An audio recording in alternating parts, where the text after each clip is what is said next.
Olá, seja bem-vindo ao espaço que a gente mostra como os empreendedores brasileiros investem no mercado externo. Começa agora o programa Pé pra Fora. E quem vai conversar com a gente hoje é o especialista Gustavo Reis Melo, ele que é analista de competitividade do Sebrae. Seja muito bem-vindo, Gustavo. E hoje também vamos conhecer uma exportadora de café artesanal. A Cancoff percorreu uma jornada para empreender para fora do Brasil. Vamos entender como a empreendedora Carla Lima colocou o pé para fora.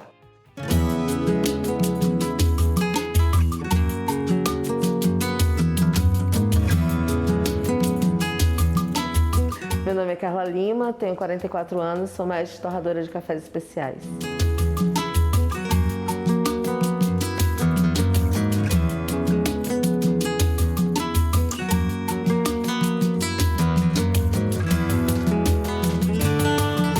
A Cancoff Experience foi criada para trazer o produto do produtor rural, do pequeno produtor familiar, direto para o consumidor final.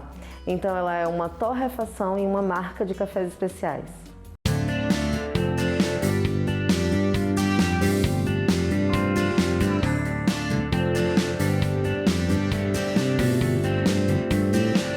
Hoje nós temos 11 cafés em nosso portfólio, todos de propriedade familiar, alguns microlotes, alguns agroecológicos, todos, sem exceção, pensados na sustentabilidade e na questão da saúde.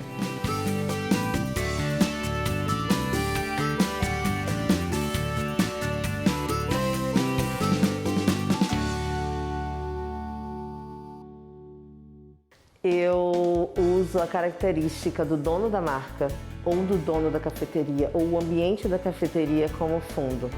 Então, se é uma cafeteria que tem um público mais feminino, se ela consome doce, eu harmonizo com doce.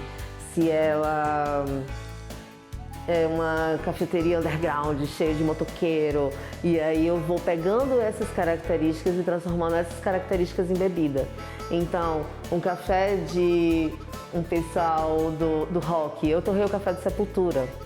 Então você pega características que podem ser transformadas em bebida. Um corpo alto, uma expressão alta, uma exoticidade que vai trazer uma acidez que chame atenção na xícara, uma leveza. Por exemplo, eu já fiz café também para uma clínica de yoga. Então é um lugar extremamente tranquilo, as pessoas costumam tomar chá. Então tem toda uma pegada de orgânico por trás, de um cuidado com o corpo, porque aquilo interfere no equilíbrio da pessoa. Então eu uso essas características para trabalhar características da bebida e ter a marca transformada em sabor de bebida.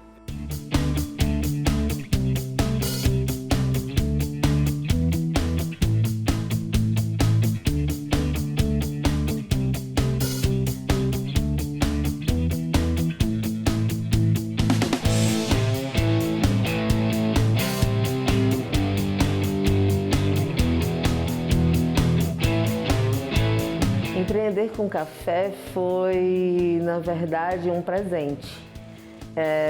Após o falecimento da minha avó, eu me vi meio sem propósito e eu gostava muito de café. E minha avó me levava para torrar café quando eu era pequena com uma senhora que era ex-escrava no interior do Nordeste. E aquilo dali, aquele cheiro, eu gostava muito. Eu lembro que eu prestava atenção se tinha café para eu avisar que tinha que torrar café. Então, porque eu gostava muito daquela experiência, daquele momento. E quando minha avó faleceu, eu fui levada para o café. Eu trabalhava na instituição bancária e eu pensava, vou fazer uma cafeteria, né? Eu gosto muito de café. E no estudo, na busca do entendimento de onde vinha o sabor do café, eu me deparei com a torra, percebi que o segredo vinha da torra e aí eu me apeguei ao propósito do pequeno produtor.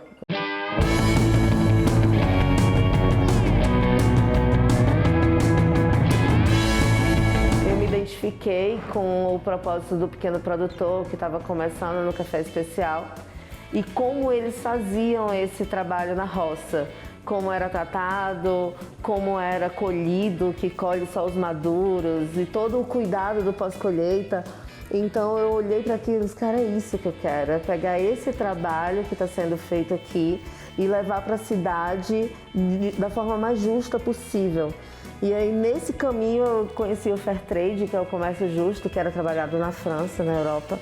E eu disse, gente, por que a gente não trabalha assim?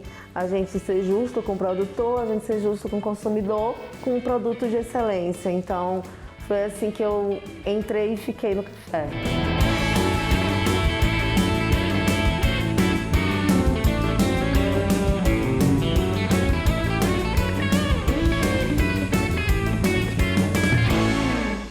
A expansão da empresa, a vinda... Eu vou abrir um parêntese na Bahia, porque a torrefação, ela firma seu nome e o meu nome no mercado como torradora ainda em Salvador. Eu tinha uma torrefação que era pequenininha, no Centro Gastronômico de Salvador, na Pituba, e era a única torrefação que você podia entrar e ver torrando café e levar café para casa. E essa forma de respeitar o produtor e respeitar o comportamento do grão individualmente, valorizando cada etapa do processo, meu nome foi parar na China, nem sei como, e uma pessoa que estava fazendo um projeto, desenhando um projeto para São Paulo, ligou para alguém em São Paulo e perguntou se tinha um torrador que trabalhasse daquela forma orgânica, tanto com o produtor quanto com o resultado de grão. E aí indicaram o meu nome e aí foi assim que eu vim parar em São Paulo. Só que eu chego em São Paulo e em janeiro de 2020, em março, se dá a pandemia. Então a torrefação que você está vendo hoje nasceu toda durante a pandemia. Ela foi recriada.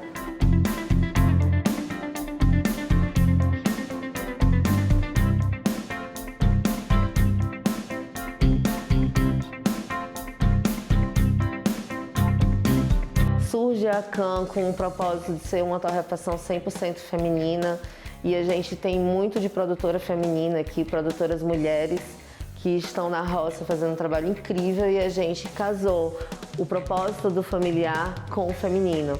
E aí surge a Can, que a Can, o nome Akan é de uma tribo africana, que ela fica em Gana e é hoje a maior sociedade matriarcal do mundo.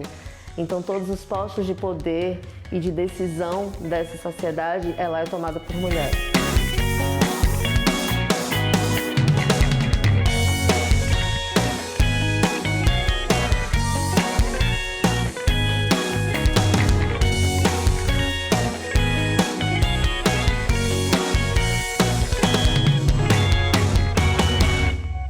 Eu continuo fazendo trabalho para algumas marcas, então hoje aqui eu torro 14 marcas. Eu me especializei em fazer a personalização de marcas de café. Então hoje são 14 que saem daqui da minha mão e dentre elas a Can. A Can começa a entrar no mercado de São Paulo através do meu nome, que já era conhecido como torradora em alguns lugares, eu já tinha clientes aqui em São Paulo. A gente começa a Can em 12 de outubro de 2021, é a hora que essa marca sai para a rua de São Paulo. Teve a ajuda de um comercial, teve a ajuda de muita gente parceira que já conhecia meu trabalho e saiu indicando para cafeterias. Hoje nós estamos com 90 cafeterias, estamos abrindo uma filial de café brasileiro na Europa para comercializar cafés de produtores familiares. E estamos com o registro do FDA para entrar nos Estados Unidos já com café brasileiro torrado. E tudo isso como café especial.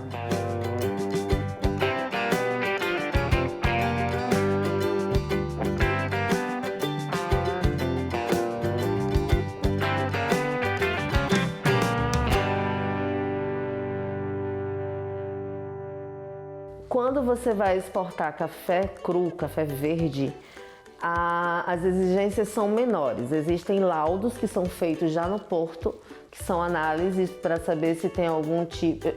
a quantidade de química desse café, ela tem um limite para poder sair daqui e cada país tem uma exigência diferente.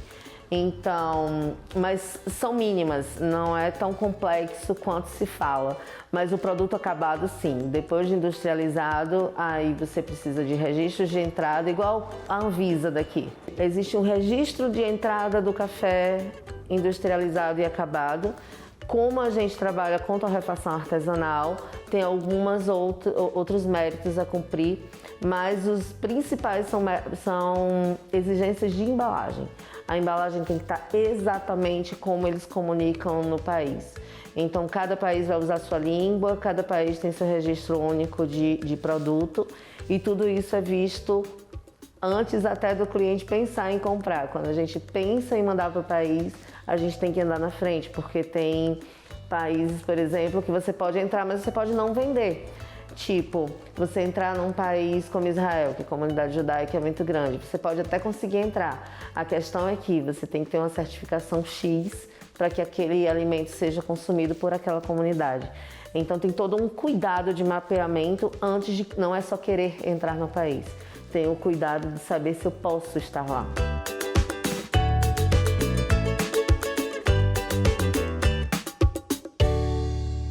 As amostras de café verde eu comecei em 2017.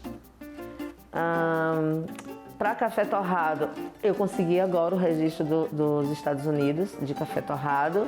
E para Europa e Reino Unido, desde 2019 eu comecei a planejar. 2020 eu comecei a tentar colocar em prática. Quando eu vim para São Paulo na pandemia eu parei e a gente está retornando com um projeto com muito mais corpo agora.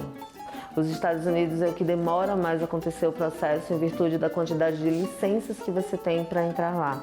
E tem um detalhe, quando você vai vender para os Estados Unidos não é só ter a certificação, a pessoa que vai comprar lá também tem que poder comprar. Então é um país que exige muito do alimento que entra, o alimento acabado, eles têm muito cuidado com a entrada. O imposto de exportação a gente é isento no caso do café cru, do produto não acabado. O Brasil tem isenção para exportação.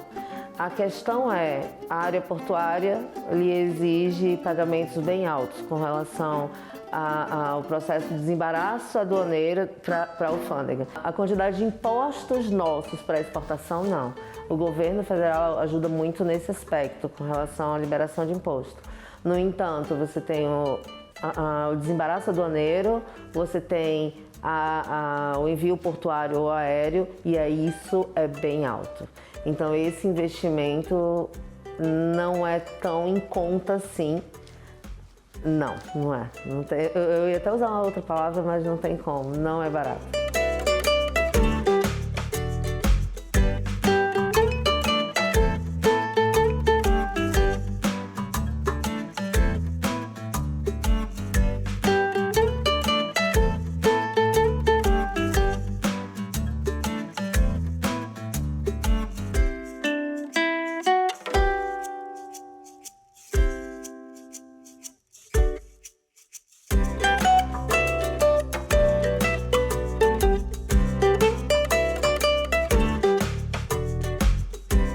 Agora vamos fazer um rápido intervalo. Na volta a gente vai bater um papo com o especialista do Sebrae, Gustavo Reis Melo. Não saia daí.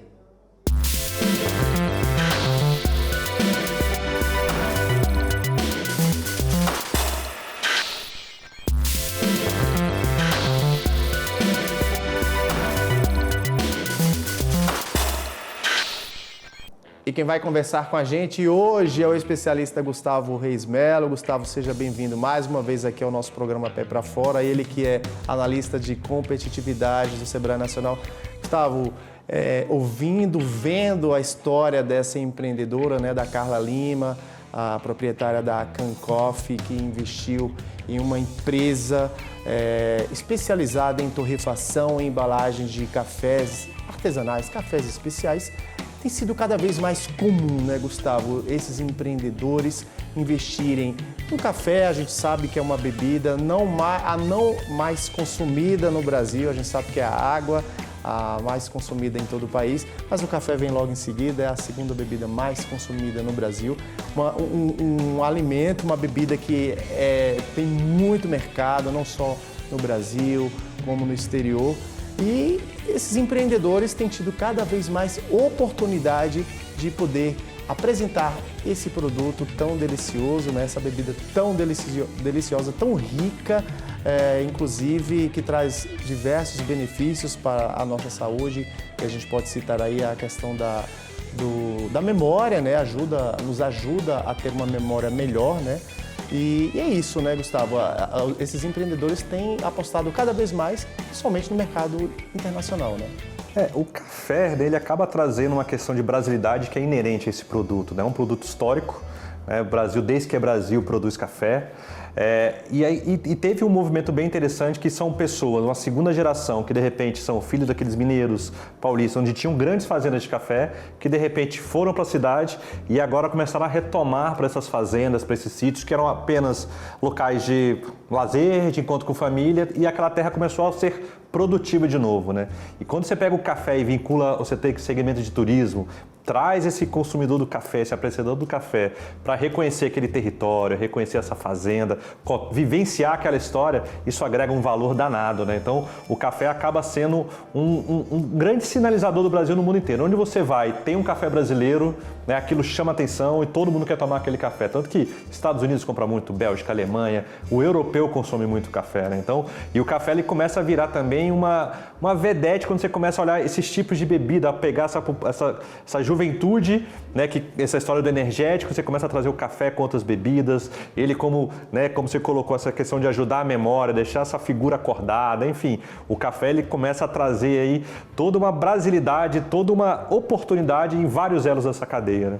E onde a gente vai, né, Gustavo? Tem um café brasileiro e falando aí da Carla, né, desse case que a gente viu a história dela, ela já está presente, a marca dela, a empresa dela já está presente em mais de 100 cafeterias em todo o país. É uma empresa que já exporta para países como Estados Unidos, Inglaterra, Canadá. E é isso, né? Quando se fala em café, vem à mente onde a gente, em qualquer parte do mundo, o café brasileiro, de fato, ele se sobressai, ele sai na frente, da modesta parte, dos diversos outros grãos que são produzidos em outros países. Eu, por exemplo, costumo visitar um tio meu que mora fora do Brasil e toda vez que ele sabe que eu estou indo para lá visitá-lo, ele, Bruno, eu quero que você me traga aí 10 embalagens do café a vácuo, porque café brasileiro não tem igual. Não tem igual, né? E quando você olha, se ela já está em 100 cafeterias, né? A indução que esse segmento traz para outros segmentos da população, da economia, né? Então você traz cafeteria, você começa a trazer agora aqueles baristas, né? Aqueles especialistas em café, degustadores de café. Então você começa a ampliar o escopo de negócios envolvidos com esse grão, né? Então é um grão hoje que ele é produzido quase no Brasil inteiro. Você tem café em Rondônia, Espírito Santo, Minas Gerais, São Paulo.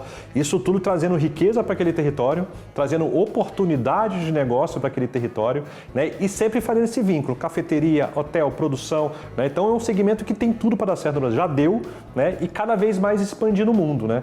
Hoje você tem mais chinês bebendo café, você tem japonês bebendo café, trocando às vezes do chá pelo café, né? O café, ele traz uma questão, né, de reuniões, né? Então, qualquer reunião que você faça aqui em Brasília, em qualquer lugar do Brasil, o cafezinho está ali sempre intermediando aquelas negociações das mais complexas, das mais, né, simples, né? E lá fora a mesma coisa, né? Todo mundo hoje, acabei de voltar numa feira internacional, o ponto crucial para a gente atrair as pessoas para o stand era só botar um café para ser feito e aquele cheiro já começava a dominar. E, pô, Brasil, Brasil, e já queria vir conversar, entender o que a gente estava fazendo lá e gerando sempre oportunidade de negócio. Então o café ele acaba sendo assim um ponto central de brasilidade, assim, ele induz muitas coisas, não só a cadeia produtiva do café, mas tudo que está em volta dele. E é como você bem falou, né, Gustavo? A gente já tem vários estados produtores do grão, né?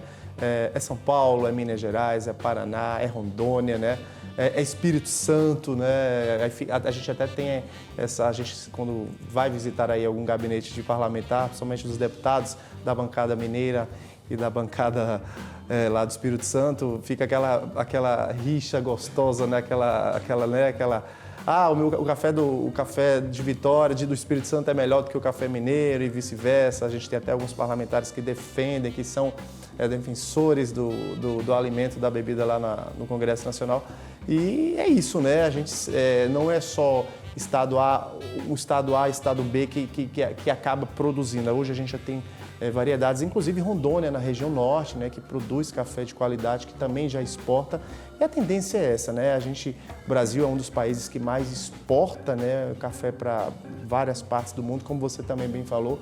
A China, hoje em dia, os próprios chineses tomando o nosso café, né, deixando ali um pouquinho de lado o chá, que é tão tradicional, né, tão secular naquele país, e tomando a nossa bebida, que aqui no Brasil é comum, né? A gente vai em uma repartição, a gente vai visitar seja o Congresso Nacional, seja um ministério, é comum, você ou toma um cafezinho ou você toma uma água, ou os dois, né? Exatamente, né? E o café, assim, quando você começa a olhar, assim, por exemplo, bebidas à base de café, né? Então você tem hoje café com algum tipo de refrigerante, café com kombucha. Essas variedades vão cada vez mais atraindo clientes, né? Atraindo consumidores, atraindo aquela galera que quer experimentar um café. E quando a gente disputa, o café de Minas é melhor que o de São Paulo, que é melhor que o Espírito Santo, pô, se toda a disputa do Brasil fosse para descobrir quem era o melhor café, a gente está muito bem, né? Assim, porque a quantidade de café é tão grande, as fazendas, tem muita fazenda de café, muita propriedade produtora de café, e cada vez mais contando essa história. E com certeza um café do Espírito Santo, trabalhado numa certa latitude e altitude, né, comparado com o café de Minas, comparado com São Paulo, vai ter sim aquele gosto característico daquela região, né? Tudo isso faz a diferenciação. O que a gente tem que entender de como é que a gente conta essa história para o consumidor final, até porque ele comece a identificar de qual é a região, qual é o gosto que ele tem mais preferência. E sempre lembrando que é café brasileiro, né? Onde você vai, é o café brasileiro que vai chamar, depois você vai descer para a sua região, explicar a história daquela fazenda e tudo que envolve aquela produção. E o melhor do café, né? O café sempre remete a reuniões, né? Reuniões, seja ela familiar, seja ela com seu parceiro de negócio, seja ela com... Sempre vamos tomar um cafezinho, vamos conversar. O café está sempre nos melhores momentos da vida ali, da negociação, dos encontros, né? Então o café tem tudo para, né? Já vem dominando, chegando a muitos pontos do mundo, né? O café brasileiro tem total condições de concorrer, né, com outras bebidas, né, mostrando ali a brasilidade e a oportunidade de negócio para as pequenas empresas, né? Então, desde a produção ao consumidor, passando por varejo, baristas, bares e restaurantes, o café tem tudo para dar certo nesse país. Gustavo, como ser um exemplo de negócio como a Can Coffee é lá em São Paulo? Começou em Salvador, hoje está sediado em São Paulo. É oferecer, claro, a qualidade, prezar pela qualidade, mas aliar o preço também é importante, né? O preço e a qualidade são sempre bons aliados, né? Não necessariamente aquele menor preço é baixa qualidade, mas tem um preço justo. É claro que tem que ser um preço sustentável para que essa empresa também tenha essa sustentabilidade financeira de como negócio, né? Mas é sempre importante ela entender o preço que aquele consumidor final provavelmente vai pagar por esse café. Então, de repente, um preço na Alemanha vai ser um preço nos Estados Unidos vai ser outro, né? Porque são as características e a forma que esse café chega. Tem café que vai chegar em forma de cápsula, café que vai chegar em forma de saca, café que vai chegar já empacotado, como seu tio compra lá em Miami. Isso tudo vai ajudar na embalagem, vai ajudar na identificação, né? Então esse mercado consumidor, para esse produtor de café, esse empresário do ramo do café, ele tem que estar sempre ciente como aquele mercado consumidor vai acessar aquele café, né? E dali começar a trabalhar a embalagem e criar um preço justo, que seja competitivo, que ele consiga, né, ficar presente na mente daqueles consumidores e consiga chegar naquele consumidor final onde ele está escolhendo, né? Mas pensando sempre na sustentabilidade, não pagar para vender, mas vender que aquele negócio seja sustentável, seja perene, né, na sua história. É isso aí, Gustavo. Quero agradecer mais uma vez a sua participação aqui com a gente no nosso programa Pé pra Fora. Eu que agradeço a oportunidade de falar de uma cadeia dessa de café que é uma delícia e de outros segmentos. Podem contar comigo sempre. E o Pé pra Fora fica por aqui.